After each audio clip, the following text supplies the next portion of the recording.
Você é inteligente? Aliás, você conhece alguém inteligente? O que faz uma pessoa ser considerada inteligente? Saber, por exemplo, quais são os afluentes da margem esquerda do rio Amazonas? Japurá, Negro, Trombetas, Jari? Não. Isso é questão de boa memória. Ser inteligente vai muito além de decorar números, datas, nomes ou afluentes do rio Amazonas. Afinal, o que é ser inteligente hoje? Prazer carnal.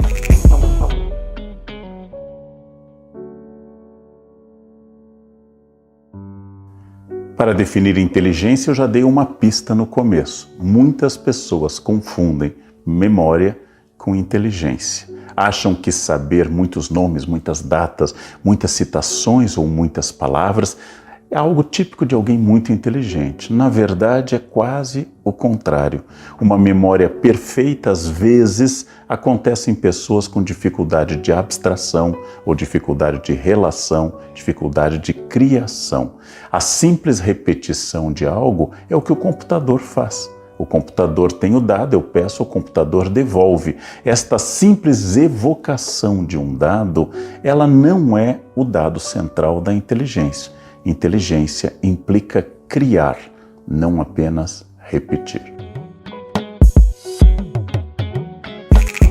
Antes nós imaginávamos que havia apenas inteligência. Alguém era inteligente. Isso significaria uma capacidade universal de ser inteligente.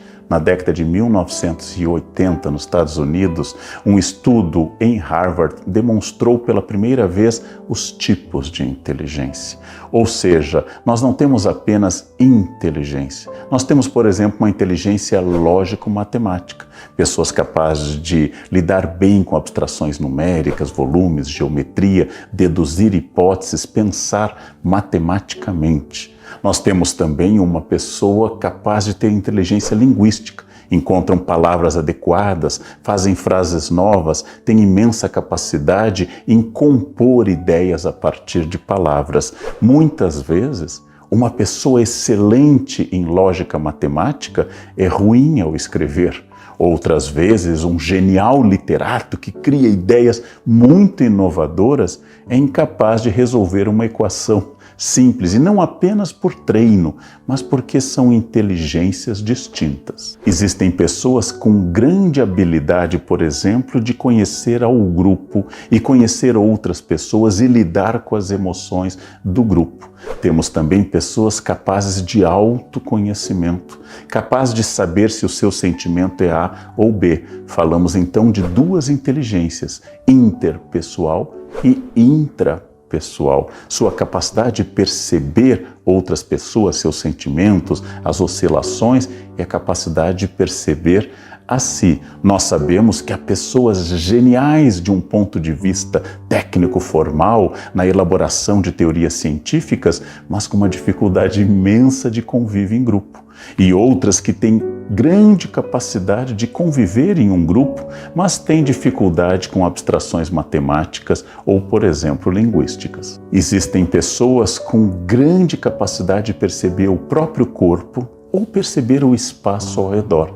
Chamamos a estas inteligências de corporal e espacial. São inteligências que podem vir acompanhadas de outras. Quando eu tenho uma inteligência corporal, não quer dizer que eu não tenha, por exemplo, nenhuma inteligência intrapessoal, mas o ponto forte da pessoa passa a ser a percepção corporal ou a percepção espacial. Vamos imaginar que você, ao ouvir uma melodia, já passe a identificar notas, ou tenha imensa capacidade de compor, ou tenha uma inclinação natural aos sons e aos ritmos. Trata-se, evidentemente, de uma inteligência musical, mas existe igualmente uma inteligência que diz respeito ao ambiente. Existe uma inteligência que fala do diálogo dos seres vivos, tudo aquilo que nós temos descoberto com cada vez maior intensidade, uma inteligência ambiental, ecológica, em que eu percebo as relações dos seres vivos. Quando alguém vai mal em matemática, isso pode significar apenas que a inteligência lógico-matemática não é forte naquela pessoa. Todos podemos aprender, mas também sabemos que as inteligências são múltiplas e graças a isso eu posso perceber diferentes habilidades e paro de classificar como burrice ou estupidez alguém que, por exemplo, tem pouca habilidade no futebol ou alguém que tem pouca habilidade com números. Pode ser apenas falta de treino ou ênfase em outro tipo de inteligência. Além das múltiplas inteligências, o mundo contemporâneo tem uma demanda específica, a capacidade de continuar aprendendo. Não existe eu estudei, existe apenas o gerúndio. Eu estou estudando. E essa capacidade de aprendizado contínuo nós chamamos de learnability, a capacidade de continuar aprendendo em um mundo líquido que se transforma em grande velocidade.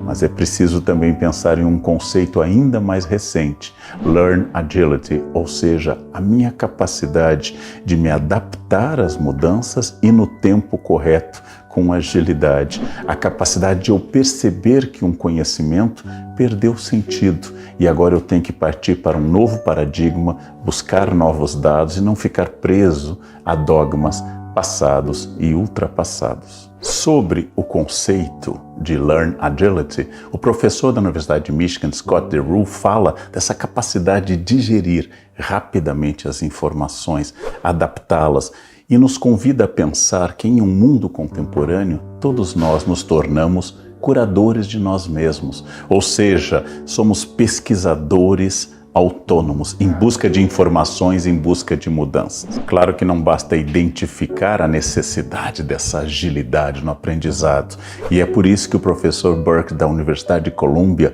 estabeleceu 9 passos para eu conseguir desenvolver essa Learn Agility. E o primeiro deles é a necessidade permanente de feedback. Por quê? Eu tenho grande dificuldade de ter consciência de quem eu sou sem a observação externa.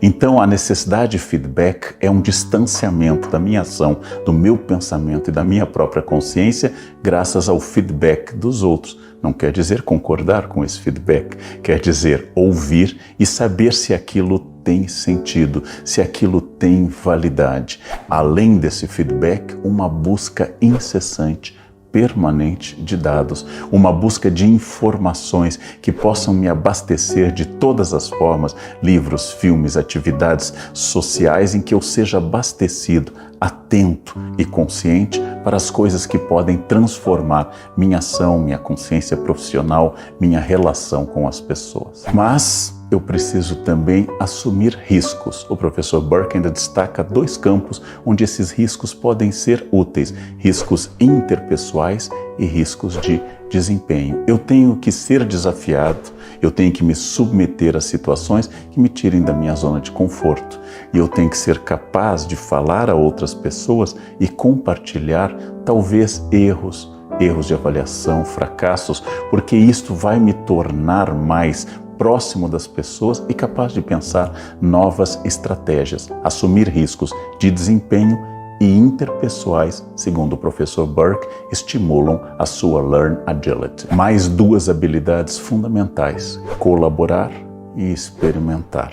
Eu sou capaz de me comunicar com as pessoas, sou capaz de estabelecer um pensamento colaborativo com o grupo ao meu redor, família, ambiente de trabalho, amigos, etc. E sou capaz de experimentar novas ideias com essas pessoas, inclusive aberto ao fato de que tudo o que é novo aumenta a chance de erro.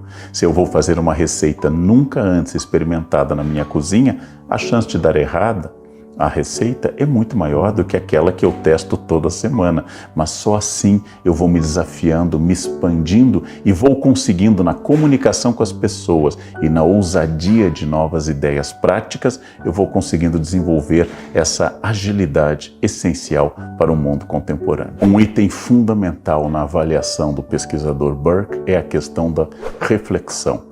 Eu agi, eu li, eu pensei, eu empreendi, eu preciso agora pensar sobre isso. Pensar com honestidade, com clareza, de forma direta, sem querer preservar o meu narciso. Isto faz parte do processo reflexivo.